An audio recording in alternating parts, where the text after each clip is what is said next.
नमस्ते दोस्तों, आज की इस कहानी में आपका स्वागत है। मेरा नाम विराट है और मैं गुजरात का रहने वाला हूँ। यह कहानी मेरी और मेरी मम्मी की है, जो एक सच्ची घटना पर आधारित है। मैं आप सबके सामने यह बताना चाहता हूँ कि कैसे मैंने अपनी मम्मी को तैयार किया, जबकि उनका मन नहीं था। तो दोस्तों, इस कहानी को दिल थाम कर सुनिएगा। दोस्तों, हमारे परिवार में मैं, मेरे पापा और मेरी मम्मी और मेरी एक छोटी बहन है। मेरे पापा का नाम ब्रिज मोहन है और वह एक प्राइवेट कंपनी में काम करते हैं। और मेरी मम्मी का नाम शालिनी है, वह एक गृहिणी है। और मेरी छोटी बहन का नाम अनुष्का है और वह हाई स्कूल में पढ़ती हैं। और मेरा नाम तो आपको पता ही होगा। तो चलिए आज बढ़ते हैं। मम्मी पापा की लव मैरिज हुई थी और वह दोनों ही काफी शिक्षित हैं, इसलिए हमारे घर का माहौल काफी खुला और आधुनिक है। अगर मम्मी की बात करूं तो वह अपने शरीर का बहुत ध्यान रखती हैं और अच्छी तरह से शिक्षित होने के कारण शर्ट, जीन्स और टॉप पहनना उनके लिए आम बात है। मम्मी अपनी फिटनेस का ध्यान रखने के कारण काफी आकर्षक और खूबसूरत दिखती हैं। मैं घर में उनका इकलौता बेटा हूँ, इसलिए मुझे हमेशा बहुत प्यार मिला है और पापा मम्मी कभी मुझे नाराज नहीं करते हैं। जब भी समय मिलता है हम चारों मिलकर खुलकर बातें करते हैं। तो ये कहानी शुरू होती है जब मैं कॉलेज में था। मेरी परीक्षाएं खत्म हो चुकी थीं और गर्मियों की छुट्टियां चल रही थीं। उस समय मेरी बहन का भी छुट्टियां चल रही थीं। चूंकि मैं कभी रिश्तेदारों के यहाँ रहने नहीं गया था, इसलिए मैंने छुट्टियां घर पर ही छुट्टियां बिताने का फैसला किया। हालांकि मेरी बहन नानी के घर जाने की जिद करने लगी थी, इसलिए पापा ने उसे नानी के घर छोड़ आए। मुझे घर पर छुट्टियां बिताने में कोई परेशानी भी नहीं थी, क्योंकि मैं घर पर लैपटॉप में गेम खेलता और मोबाइल पर टाइम पास करता रहता था। एक दिन मैं लैपटॉप पर गेम खेल रहा था और उस समय घर की काम वाली बाई छुट्टी पर गई हुई थी, इसलिए मम्मी ही सारे काम कर रही थी। पापा सुबह ऑफिस चले गए थे और मम्मी घर के काम निपटा रही थी। उन्होंने उस दिन राजस्थानी ड्रेस पहना हुआ था और चूंकि वे घर पर ही थीं, इसलिए उन्होंने दुपट्टा नहीं लिया था। इस समय मम्मी मेरे कमरे में आई और झाड़ू लगाने लगी। मैं बेड पर बैठा गेम खेल रहा था। जैसे ही मम्मी कमरे में आई और झाड़ू लगाने लगी, मैंने उनकी ओर ध्यान देना शुरू किया। चूंकि उन्होंने दुपट्टा नहीं लिया था, कुछ चीजें साफ दिखाई दे रही थीं। अचानक मम्मी ने मेरी ओर देखा और बोली, उठ, मुझे बेडशीट ठीक करने दे और फिर अपना गेम खेलना। फिर मैं तुरंत दूसरी तरफ देखने का नाटक करने लगा और फिर उठकर बाथरूम में चला गया। बाथरूम में जाकर मैंने सोचा कि कहीं मम्मी ने मुझे देखते हुए देख तो नहीं लिया। उस समय मैं डर गया था, लेकिन मेरे मन में कई तरह के विचार चलने लगे थे। मैं समझ नहीं पा रहा था कि जो मैंने देखा और सोचा वह सही था या गलत।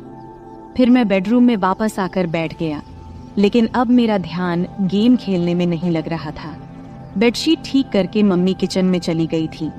तब मुझे राहत मिली कि मम्मी को कुछ शक नहीं हुआ।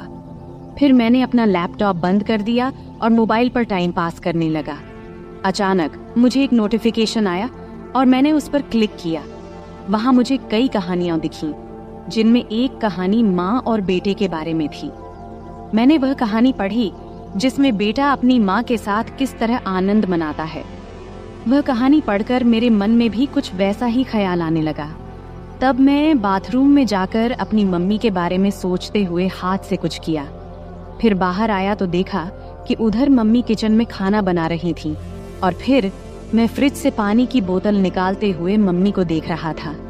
वे मेरी तरफ पीठ करके खड़ी थीं और मैं उन्हें ध्यान से देख रहा था।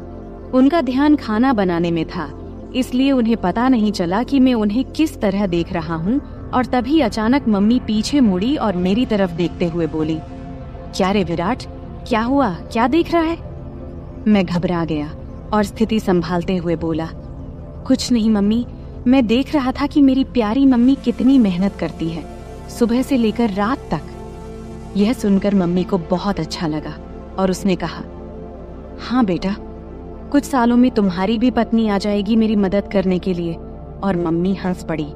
इतना कहकर मैं अपने बेडरूम में चला गया और सोचा कि मम्मी को क्या पता कि मैं उसे ही देख रहा था और क्या सोच रहा था। इस तरह मम्मी को देखते देखते कुछ दिन निकल गए और तब मैंने सोचा कि सिर्फ देखने से कुछ नहीं होगा, कुछ प्लान बनाना पड़ेगा। ऐसा सोचते सोचते शाम हो गई और पापा ऑफिस से घर आ गए। उन्होंने कहा कि ऑफिस के काम के लिए मुझे 10 दिनों के लिए विदेश जाना पड़ेगा। यह सुनकर मैं मन ही मन बहुत खुश हुआ और मैंने सहमति में सिर हिला दिया। फिर 3 दिन बाद पापा जाने वाले थे और मैंने ठान लिया कि जो भी करना है इन 10 दिनों में ही करना है, नहीं तो फिर ऐसा मौका नहीं मिलेगा। अगले दिन मंगलवार था। पापा जाने वाले थे, इसलिए थोड़ी बहुत शॉपिंग करनी थी। मम्मी और पापा शॉपिंग के लिए निकलने वाले थे। तब मुझसे पूछा, तू आएगा?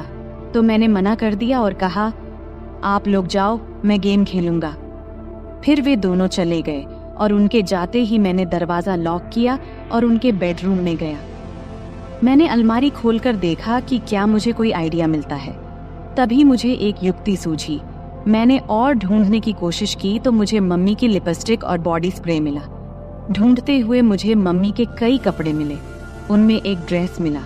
मम्मी का वह 1 पीस था, लाल रंग का। उसे देखकर मैंने सोचा, मम्मी इस ड्रेस में कैसी लगेगी। सोचते सोचते मैंने अलमारी में कपड़े ठीक ठाक से रख दिया, लेकिन बेडरूम में मम्मी की फोटो देखकर मुझे फिर से कुछ अजीब महसूस हुआ। अब मैंने मन में ठान लिया था कि मम्मी के नाम पर कुछ भी नहीं होने वाला। अब कुछ करना ही पड़ेगा, तभी मैं शांत हो पाऊंगा। सब कुछ ठीक से समेटकर मैं हॉल में आकर टीवी देखने लगा। तभी मम्मी और पापा वापस आ गए और बैठ गए। इस तरह वह दिन निकल गया और अगले दिन पापा जाने वाले थे, इसलिए मम्मी ने जल्दी उठकर सब कुछ समेट दिया और पापा को नाश्ता देकर घर के बाकी काम करने लगी। सुबह के 8 बजे पापा हमें बाय बोलकर चले गए और मम्मी भी घर के कामों में लग गई। पापा का बाहर कंपनी के काम से जाना हमारे लिए कोई नई बात नहीं थी। मम्मी जल्दी उठने और पापा को संभालने के चक्कर में नहाने नहीं गई थी। पापा के जाने के बाद सुबह 9 बजे मम्मी नहाने चली गई और मैं हॉल में टीवी देख रहा था। अचानक मम्मी की आवाज आई, विराट, तौलिया दे दो। मैं बाहर ही भूल आई। मैं तुरंत तौलिया लेकर गया। मम्मी ने दरवाजा थोड़ा सा खोला और तौलिया लेने के लिए हाथ बढ़ाया।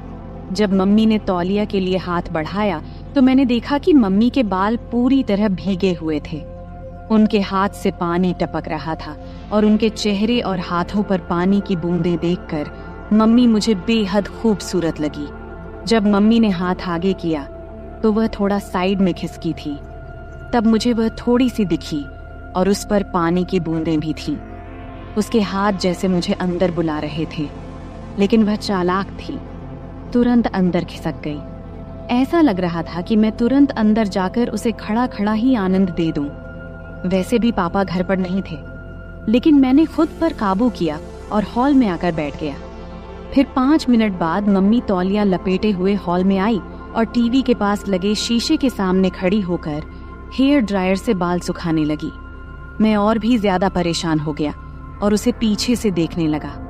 जब जब मम्मी अपने बालों में हाथ डालकर हेयर ड्रायर से बाल सुखा रही थी, उसके लिए यह सब नॉर्मल था, लेकिन उसे क्या पता था कि पीछे सोफे पर बैठा लड़का उसे आनंद देने के लिए पागल हो रहा है और उसे पीछे से देख रहा है।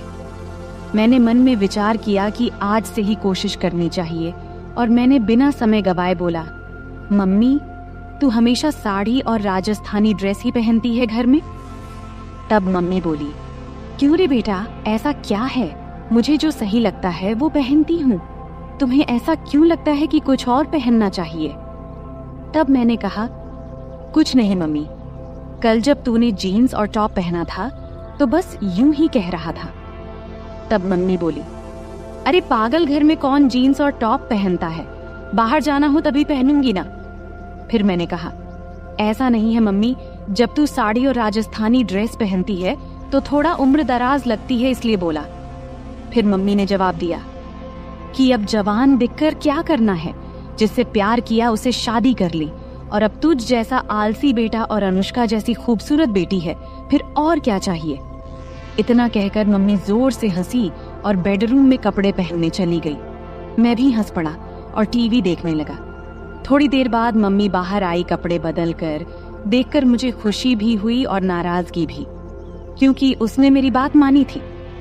नाराज इसीलिए कि अब वो फिर से पूरी तरह से ढकी हुई थी। मम्मी हॉल में आई और बोली, अब कैसी लग रही हूँ? मैं हैरान होकर बोला, वाह, अब तो तू एकदम मेरी उम्र की लड़की लग रही है। मम्मी बोली, अरे बुद्धू, तेरे और मेरे बीच 18 साल का अंतर है और कैसे मैं तेरी उम्र की लग सकती हूँ। अब मुझे समझ नहीं आ रहा था कि क्या कहूँ, लेकिन कुछ तो कहना था, इसलिए मैंने कहा, अरे मम्मी, हमारा और तेरा उम्र का अंतर हमें पता है, लेकिन बाहर किसी को थोड़ी पता है। अगर हम दोनों बाहर घूमने गए तो लोग सोचेंगे कि हम गर्लफ्रेंड बॉयफ्रेंड हैं। इतना कहकर मैं जानबूझकर रुक गया और मम्मी की प्रतिक्रिया देखने लगा। तभी मम्मी ने बिना समय गवाए उत्सुकता से पूछा, अच्छा और क्या, बोलना बेटा। अब आगे मैंने कुछ नहीं बोला, बस इतना कहा कि छोड़ो मम्मी, तुम्हें गुस्सा आ जाएगा। तब मम्मी बोली, मुझे कभी तुझ पर गुस्सा आया है क्या? और तुझे भी पता है कि मेरा बेटा कभी गलत नहीं करता, तो मुझे गुस्सा क्यों आएगा? अब जल्दी बोल, क्या कहने वाला था? तब मैंने कहा कि अगर हम साथ में बाहर कहीं घूमेंगे गए तो लोग हमें गर्लफ्रेंड बॉयफ्रेंड समझेंगे, लेकिन तुम्हारे गले में मंगलसूत्र देखकर वे हमें पति पत्नी भी समझेंगे। ये सुनकर मम्मी जोर जोर से हंसने लगी। फिर मम्मी बोली, अरे बाप रे, इतनी छोटी सी बात के लिए मुझे क्यों गुस्सा आएगा? और फिर से मम्मी हंसने लगी। तब मैंने उनसे कहा, हंसो मत मम्मी। इतना कहकर मम्मी ने मुझे चिढ़ाने के लिए फिर से हंसना शुरू कर दिया और मैंने मम्मी की तरफ दौड़ लगाई, मजाक में मारने के लिए। मम्मी तब भागकर किचन में चली गई और हंसती रही। फिर मैं हॉल में बैठकर सोचने लगा कि चलो, शुरुआत तो हो गई है, लेकिन अभी बहुत काम बाकी है और वो भी उतना ही मुश्किल। मम्मी बहुत संस्कारी है और मैंने कभी उसे ऐसा महसूस नहीं किया कि उसे इस तरह की किसी चीज की कमी महसूस हो रही हो। मम्मी और पापा की लव मैरिज होने की वजह से खुशी तो उनमें पहले से ही है। जरूरत तो मुझे थी और मुझे वो जरूरत किसी भी हाल में पूरी करनी थी, वो भी मम्मी से। फिर थोड़ी देर बाद मैंने फिर से कोशिश शुरू की। मम्मी किचन में काम कर रही थी। मैं वहां गया और कहा, मम्मी, तुम्हें रोज रोज ये काम करते करते बोर नहीं होता क्या? तब मम्मी ने कहा, नहीं बेटा, जब हमारी काम वाली बाई आती है तब मुझे आराम मिलता है। तब मैंने कहा, माँ, अभी तो छुट्टियां शुरू ही हुई हैं और मुझे बहुत बोरियत फील हो रही है। तब मम्मी ने बोला, तो क्या करें, कहाँ चलें घूमने? हम दोनों ही हैं घर में अब। मैंने कहा, हाँ चलेंगे मम्मी, लेकिन पापा के आने के बाद। तब मम्मी बोली, तब तक क्या करेगा? मैंने बोला, मुझे एक गेम पता है, अगर तुम्हें कोई दिक्कत न हो तो खेलते हैं घर में। मम्मी ने कहा, मुझे लैपटॉप पर गेम्स खेलने में कोई दिलचस्पी नहीं है, कुछ और बताओ। फिर मैंने कहा, अरे मेरी प्यारी मम्मी, लैपटॉप पर नहीं, बस ऐसे ही हम दोनों खेलेंगे। तब मम्मी बोली, अच्छा ठीक है, कौन सा गेम है? मैंने बोला, मम्मी, ट्रूथ और डेयर। तब मम्मी बोली, अच्छा वो गेम ठीक है, खेलते हैं, लेकिन पहले मुझे घर के काम खत्म करने दे, फिर खेलेंगे। तब मैंने कहा, ठीक है मम्मी, तब तक मैं अपने बेडरूम में जाता हूँ, जब तुम्हारा काम खत्म हो जाए तो बेडरूम में आ जाना। ये कहकर मैंने उसे पीछे से गले लगा लिया और गाल पर एक किस किया और फिर बेडरूम में जाकर बैठ गया।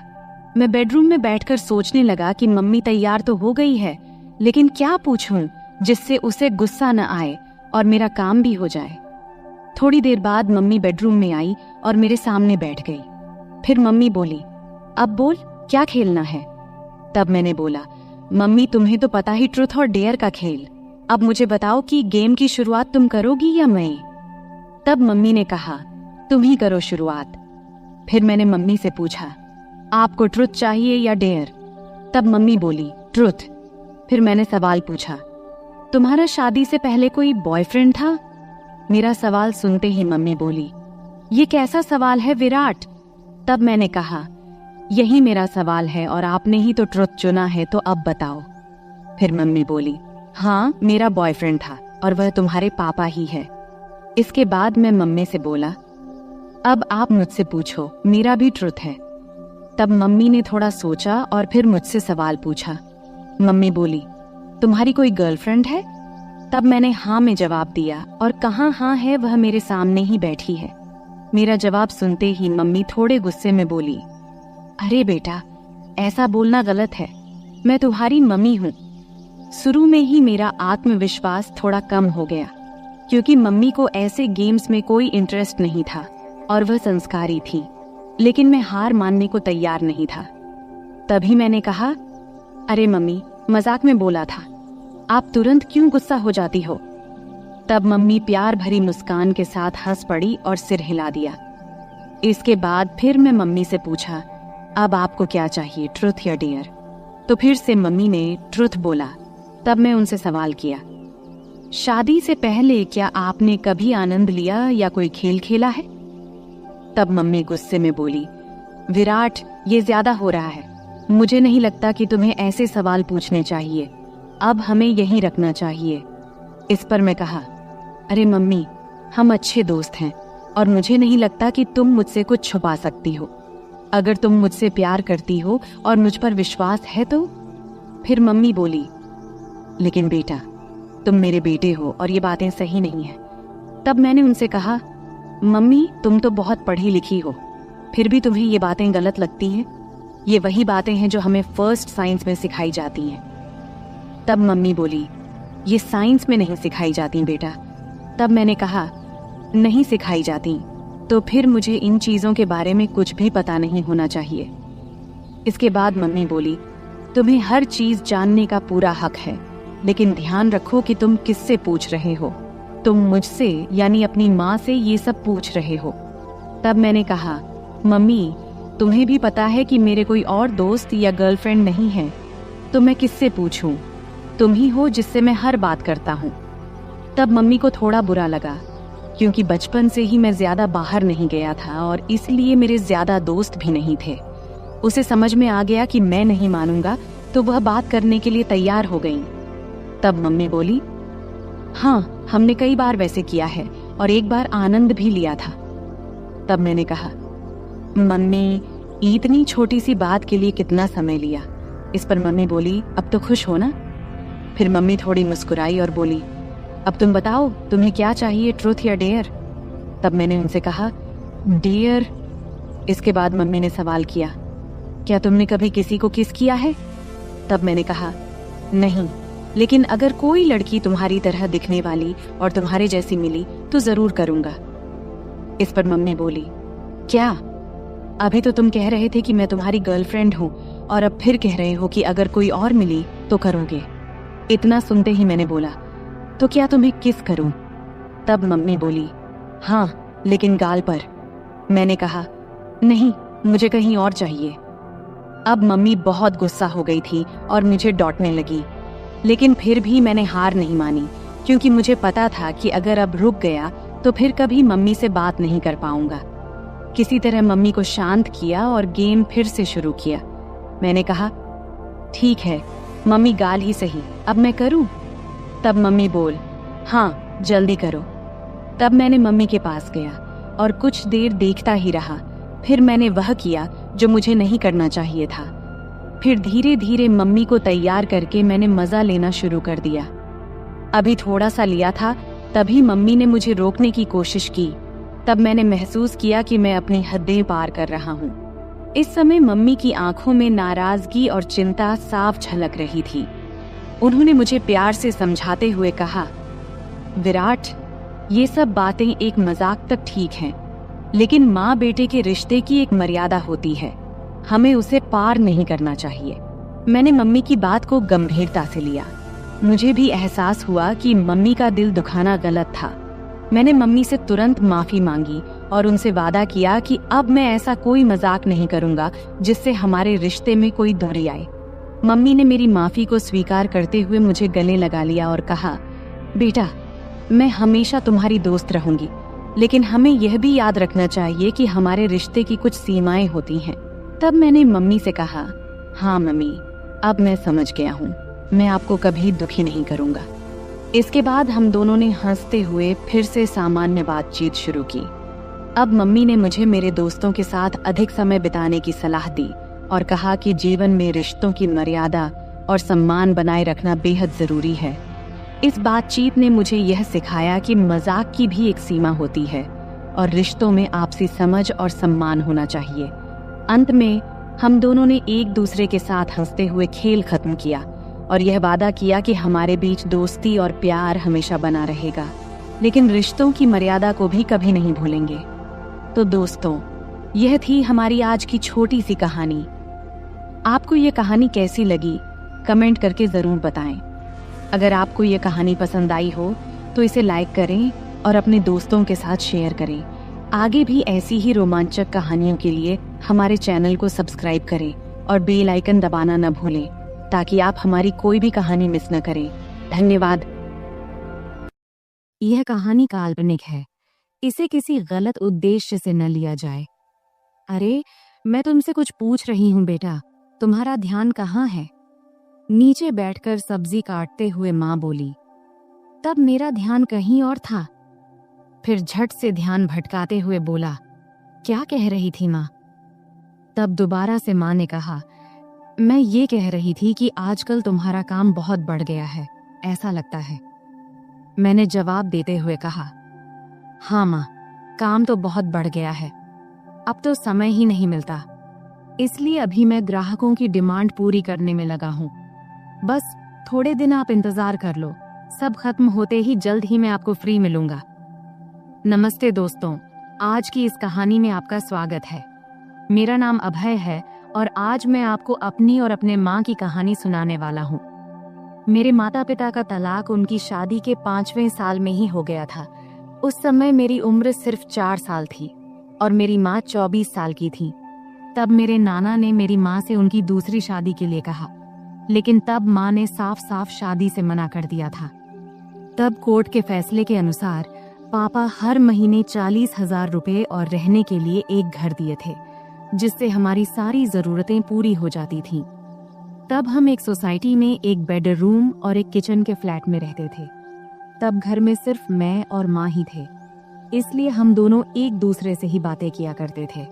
मेरी माँ का स्वभाव थोड़ा सख्त था, लेकिन हम दोनों एक दूसरे का ख्याल अच्छे से रखते थे। अब मेरी उम्र 28 साल है और मेरी माँ 48 साल की है। मैंने ग्रेजुएशन के बाद फैशन डिजाइनिंग का कोर्स किया था और एक बड़े डिजाइनर के साथ काम करना शुरू किया। वहां से बहुत कुछ सीखने के बाद मैंने अपना खुद का सिलाई की दुकान खोला, जो धीरे धीरे अच्छा चलने लगा। अब मेरे पास बस टेलर काम करते हैं। एक दिन सुबह माँ सब्जी काट रही थी, तब उन्होंने मुझसे पूछा, अभय, तुम किस तरह के कपड़े बनाते हो? मैंने कहा, लेडीज के सभी तरह के कपड़े। क्यों माँ, क्यों पूछ रही हो? उन्होंने कहा, ऐसे ही रे। फिर माँ ने पूछा, साड़ियाँ, ब्लाउज, साया, घाघरा चोली, ये सब भी बनाते हो क्या? मैंने कहा, हाँ माँ, सब बनाते हैं। फिर माँ ने कहा, तब तो तुम्हारे सिलाई की दुकान में रोजाना बहुत सारे महिलाएं आती होंगी। इस पर मैंने कहा, हाँ माँ, बिजनेस किया है तो पुरुष, महिलाएं सब तो आएंगी ही ना।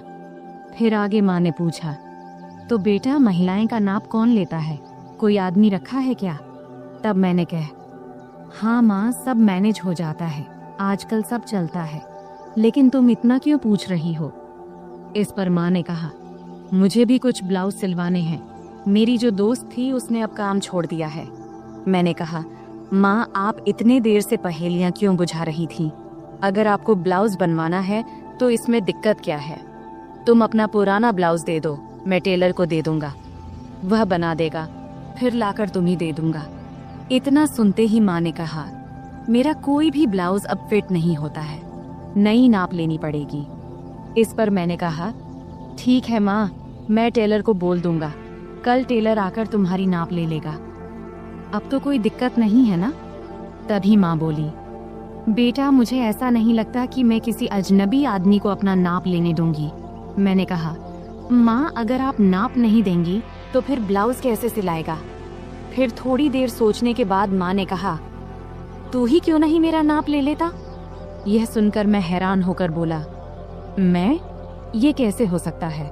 माँ ने जवाब दिया, इसमें क्या है, मुझे तुझसे नाप लेने में कोई दिक्कत नहीं होगी। अब मैं थोड़ा असमंजस में पड़ी एज गया था, क्योंकि दूर से देखने और किसी को छूने में बहुत फर्क होता है। लेकिन तब यह हाथ आया, मौका छोड़ना भी मुझे सही नहीं लगा। उस दिन सोमवार का दिन था और उस दिन विश्वकर्मा पूजा था, तो सिलाई की दुकान बंद था। तब मैंने सोचा कि आज ही ये काम कर लेना चाहिए। फिर सुबह नाश्ता करके मैं सिलाई की दुकान से कुछ एल्बम और माप लेने का सामान लेकर आ गया। तब मैंने ऐसे एल्बम चुना था जिनमें डिजाइन वाले ब्लाउज दिखाए गए थे। इनमें से कुछ बहुत ही छोटे और बैकलेस थे। फिर मन ही मन मैंने तय किया कि आज ये काम अच्छे से पूरा करना है। 12 बजे जब मैं घर पहुंचा तब माँ रसोई में थी। उन्होंने मुझसे कहा, बेटा आ गया तू, सामान ले आया? तब मैंने कहा, हाँ सब ले आया हूँ, अब तुम जल्दी से अपना काम खत्म कर लो। फिर थोड़ी देर बाद माँ मेरे पास आकर बैठ गई और एल्बम देखने लगी। तब वह हल्की पीली साड़ी पहनी थी और उनकी साड़ी का कपड़ा इतना पतला था कि शरीर की रूपरेखा दिख रही थी। तब मैं माँ को देखते देखते खो गया। तभी उन्होंने तेज आवाज में कहा, अभय सुन रहा है तू? तब मैं चौंक कर बोला, हाँ क्या हुआ माँ? तब माँ ने एल्बम दिखाते हुए कहा, इतने छोटे ब्लाउज कैसे पहन सकती हूँ मैं, मुझे ये डिजाइन पसंद नहीं है। तब मैंने समझाया, अरे ये सब तो बस डिजाइन दिखाने के लिए है, तू वैसे ही सिलवा लेना जैसा तुझे पसंद हो। फिर थोड़ी बहस के बाद माँ मान गई और बोली, ठीक है चल अंदर माप ले ले। तब हम बेडरूम में गए। फिर मैंने माप लेने के लिए टेप निकाला। तब माँ खड़ी हो गई और बोली, सही से माप लेना ताकि बाद में दिक्कत कोई ना हो। तब मैं अपनी माँ का नाप लेने के लिए तैयार था। अपने मन पर और खुद पर पत्थर रखकर मैंने यह काम शुरू किया। तब मैं पूरी कोशिश कर रहा था कि यह काम एक प्रोफेशनल टेलर की तरह करूं, लेकिन इस दौरान मेरे दिल की धड़कन तेज हो गई। तभी माँ ने और करीब आकर मुझसे कहा, चल जल्दी कर, मुझे और काम भी करना है। फिर मैंने माप लेना शुरू किया और पहले मैंने माँ के बाजू, कंधे और कमर का नाप लिया। फिर थोड़ा रुककर मैंने माँ से पूछा, माँ ब्लाउज के नीचे की पट्टी इतनी छोटी क्यों होती है, इससे परेशानी नहीं होती क्या? मैंने सुना है कि कई महिलाओं को वहाँ के कपड़े काटने से दिक्कत होती है, क्या तुम्हें कभी ऐसा हुआ है? इस पर माँ ने सिर झुका लिया और कहा, मुझे तो अभी तक कोई दिक्कत नहीं हुई। फिर मैंने कहा, मुझे लगता है कि तुम्हें थोड़े बड़े डिजाइन के ब्लाउज सिलवा लेने चाहिए। इस पर माँ ने हामी भरी और मैं फिर नाप लेने लगा। मैंने गले का नाप लेना शुरू किया। टेप को माँ की गर्दन के चारों ओर रखा।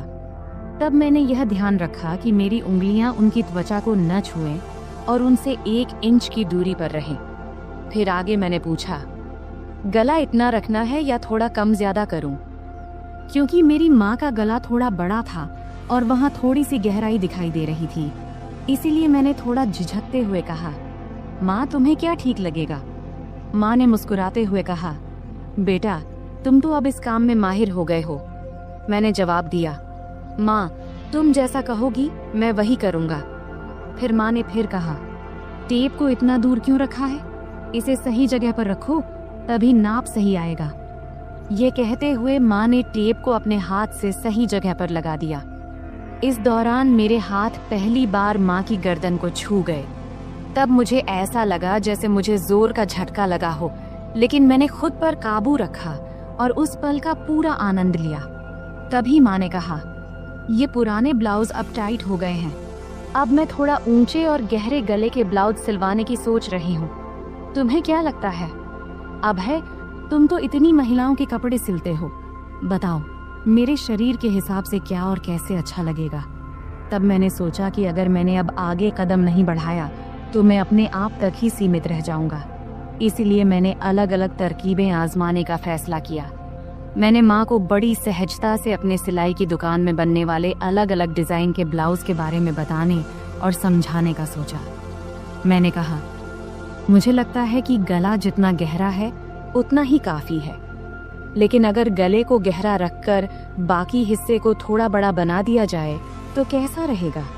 फिर मैंने टेप को उनके गले से निकालते हुए कहा, और गले को थोड़ा और गहरा बनाने में क्या दिक्कत है? फिर माँ बोली, बाकी हिस्से को बड़ा कैसे करेंगे ये बताओ। अब माँ भी थोड़ा सहज होने लगी थी और यही मैं चाहता था। मैंने कहा, 1 मिनट रुकिए, मैं आपको समझाता हूँ, लेकिन उससे पहले आखिरी माप ले लेने दीजिए। फिर मैंने कहा, आप दोनों हाथ को थोड़े ऊपर उठाओ। अब मैं उसके पीछे जाने वाला था। उसने हाथ उठाए ही थी कि मैं उसके करीब आकर उसकी पीठ के पीछे से अपने हाथ ले गया। फिर मैंने उसके कंधों पर हाथ रखा और उसे धीरे धीरे उसकी कमर के बीच तक लाकर नाप लिया और बोला, माँ, यह 34 इंच आ रहा है। चलो एक काम करते हैं, 33.5 या 34.5 ही ले लेते हैं। वैसे भी सिलाई करते वक्त अलग अलग डिजाइन के लिए थोड़ा बहुत अंतर रखना पड़ता है। फिर मैंने माँ से पूछा, माँ, क्या आपको बुरा लग रहा है माप लेने से? माँ ने जवाब दिया, नहीं बेटा, ज्यादा नहीं। फिर मैं थोड़ा झिझकते हुए उसकी साड़ी के 34 इंच का माप लेते हुए बोला, माँ अब बता, तेरा माप तो लगभग सब सही है। उसने कहा, थोड़ा टाइट लग रहा है बेटा। फिर मैंने टेप को गले में डालकर कहा, अब यहाँ आईने के सामने आ जाओ। फिर मैंने उसके दोनों कंधे पकड़कर उसे आईने के सामने खड़ा कर दिया। तब उसके चेहरे पर एक सवालिया भाव था। फिर मैंने कहा, माँ, सब बताता हूँ, थोड़ा सा रुक जा, पहले पानी पीकर आता हूँ, तुझे चाहिए क्या? तब उसने सिर हिलाकर मना कर दिया। फिर मैं रसोई में गया, पानी पिया और खुद को थोड़ा ठीक किया। फिर कुछ आगे का सोचने लगा कि अब यह सब करते हुए मैं अगले कौन सा कदम बढ़ाऊं। तब 2-3 विकल्प मेरे मन में आए। फिर मैं वापस बेडरूम में आ गया। तब माँ ने अपना पल्लू फिर से कंधे पर ठीक से ले लिया था, लेकिन 6 फुट के बड़े शीशे के सामने वह बेहद ही सुंदर लग रही थी, जिसे मैं शीशे में ही निहारने लगा। तभी माँ बोली, कहाँ ध्यान है बेटा, इधर देखो, अब मैं तुझे इसी ब्लाउज में बदलाव करके दिखाती हूँ, जैसा कि तूने मुझसे कहा कि हम गले को 1 इंच गहरा कर लेते हैं। फिर उसने कहा, तू ऊपर वाला हुक खोल और ऊपरी किनारों को अंदर मोड़ कर देख। तब उसे ठीक से समझ नहीं आया, तो उसने प्रश्न भरी नजरों से मेरी ओर देखी और बोली, मुझे समझ नहीं आ रहा, तू ही कर ले, मैं यह तुझ पर छोड़ती हूँ। तब तीर सीधे निशाने पर लगा था और मुझे भी यही चाहिए था। फिर मैंने आराम से उसके हुक खोले और किनारों को उलटी दिशा में अंदर की तरफ मोड़ने लगा। मैं ऐसा कर रहा था और वह खुद को शीशे में देख रही थी। फिर मैं जल्दी जल्दी अपने काम निपटाने लगा। उस दिन मुझे भी एक अजीब सा सुकून मिल रहा था। जब मेरा काम हो गया तो मैं उसके और ड्रेसिंग टेबल के बीच से हटकर एक तरफ हो गया और उससे कहा, देखो, अब यह वैसे ही है जैसा तुम चाहती थी, 1 इंच गहरा। क्या लगता है, अब बताओ। फिर माँ ब्लाउज की तरफ देखने लगी और मुझसे बोली, अब है, तुझसे सच कहूँ तो ऐसे गले में मुझे बहुत आराम महसूस होता है। ऐसे ब्लाउज पहनने पर ऐसा नहीं लगता जैसे हंस को पानी में तराने से। फिर मैंने कहा, माँ, नाराज मत होना, लेकिन एक बात कहूँ। अब मैं अगला कदम उठाकर उसे और सहज करने की कोशिश करना चाहता था। तब माँ मुस्कुराते हुए बोली, नहीं रे अभय, मैं तुझसे कैसे नाराज हो सकती हूँ, बोलना जो बोलना है। तब मैंने सावधानी से कहा, इतने गहरे गले वाले ब्लाउज से सब कुछ बहुत ज्यादा नजर आता है और यह थोड़ा अजीब भी लगता है। यह सुनते ही माँ ने अपने ब्लाउज की 3 इंच अंदर की तरफ मोड़ी और हंसते हुए बोली, मुझे कौन देखने वाला है अभय, घर पर तो हम दोनों ही रहते हैं और बाहर मुझे बहुत कम ही जाना पड़ता है। वैसे भी तुम्हारे सामने मुझे कोई दिक्कत नहीं होती। मैंने कहा, माँ, मुझे यह जरूरी लगा कि आपको बता दूं, फिर आप जैसा बोलोगी वैसा ही होगा। इस पर माँ मुस्कुराई और बोली, ठीक है बाबा, अब तुम करो। फिर मैंने कहा, मैं तुम्हें वैसे ही ब्लाउज दिखाता हूँ जैसा मैं बता रहा था। उसके बाद मैं उसके एकदम सामने गया। जैसे ही मैं उसके पास गया, वह थोड़ा आगे बढ़ी। फिर मैंने ब्लाउज का हुक वापस लगाने के लिए ब्लाउज को ठीक करना शुरू किया। फिर फोटो लेने के बाद मैंने उसे वापस सही से पहना दिया। फिर मैंने उसके दोनों कंधों के पास से ब्लाउज के किनारे पकड़ा और हल्का सा खींचा ताकि उसके कंधे साफ नजर आएं। ब्लाउज अब ढीला हो गया था और उसके कंधे लगभग उघड़ गए थे। इसके बाद मैंने नीचे से दोनों तरफ अपनी 2 उंगलियां अंदर डालीं और वह सहजता से ब्लाउज के अंदर चली गई। तब उसने मेरी तरफ देखकर कहा, क्या कर रहे हो बेटा, मुझे कुछ समझ नहीं आ रहा, बस 1 मिनट रुको माँ। मैंने सिर हिलाते हुए कहा और फिर अपने काम में लग गया। अब मैंने उसके ब्लाउज के नीचे की किनारी पकड़ा और उसे थोड़ा नीचे खींचा। फिर मैंने उसके ब्लाउज के नीचे के दोनों हुक खोल दिए अब उसकी गर्दन की कटिंग थोड़ी दिख रही थी। अब सारा काम खत्म करने के बाद मैं थोड़ा पीछे हटकर उसे एक बार देखा और फिर किनारे हो गया। अब उसका गला बड़ा हो गया था, लेकिन ज्यादा गहरा नहीं था। तब मैंने नोटिस किया कि उसकी चेहरे पर संतोष नहीं दिख रहा था। शायद उसे और गहरे गले वाला चाहिए था। इसलिए मैंने पूछा, क्या हुआ माँ, ऐसा ठीक नहीं लग रहा क्या? तब माँ ने हाथ रखते हुए शरारती अंदाज में हंसते हुए बोली, नहीं रे, मुझे गहरा गला अच्छा लगता है, नहीं तो ऐसा लगता है जैसे किसी ने कसकर बांध दिया हो। तब उसकी बात सुनकर मुझे ऐसा लगा जैसे मुझे 440 वोल्ट का झटका लगा हो। फिर आगे वह बोली, अरे ये कई बार सिर्फ दूरी की वजह से होता है।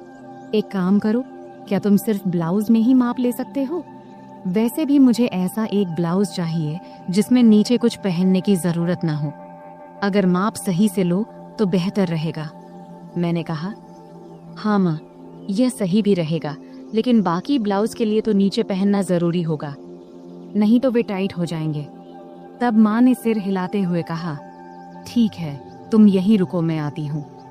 फिर वह बाथरूम में चली गई और दरवाजा थोड़ा सा खुला ही छोड़ दिया। तब मन में ख्याल आया कि दरवाजे के पीछे से झांकूं, लेकिन मैंने संयम बनाए रखा, क्योंकि मैंने तय किया था कि धीरे धीरे माँ को अपने सामने सहज बनाना है। फिर 5 मिनट बाद माँ बाहर आई और मेरे सामने आकर खड़ी हो गई।